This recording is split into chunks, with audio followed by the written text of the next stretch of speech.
Hi guys! Magluto tayo ngayon ng sinampalukang manok. So, meron tayo dito na bunga ng sampalok. Nagpakulo muna tayo ng tubig sa ating kaserola. At palambutan muna natin yung ating bunga ng sampalok. Lagay na rin natin yung aromatics natin na sibuyas at luya. Pinipit natin yung luya natin para sure tayo na mawala ang lansa ng ating manok. Ito ang ating mga rekado guys. Ang ating manok, ang ating sampalok na bunga. Ayan, may seasoning tayo. Yung chicken cube at liquid seasoning. Meron tayong luya at sibuyas. At ang ating sitaw at labanos.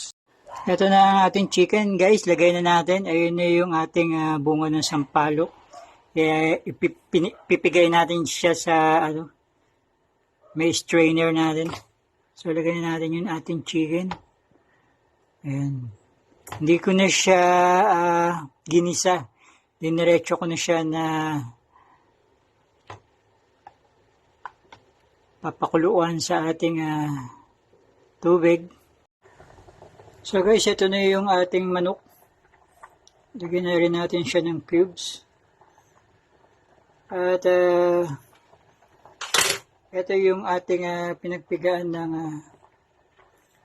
bunga ng sampalok. Lagyan na rin natin. Yung strain ko na yan guys.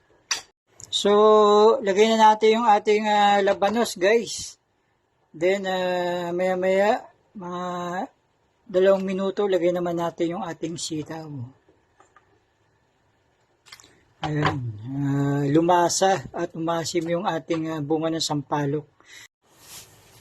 Lagay na natin yung sitaw guys.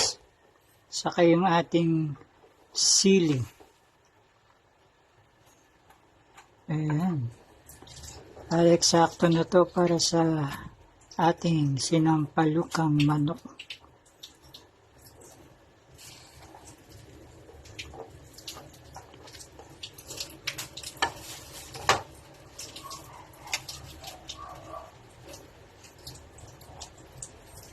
At ang ating liquid seasoning.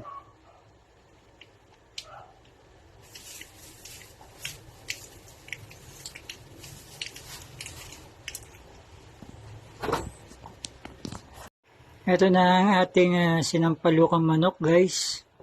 Ayan. So tikman na rin siya. Kung eksakto ang ating timpla. Sarap, maasim at masustansyang sinampalukang manok. Kain na po! Yum yum!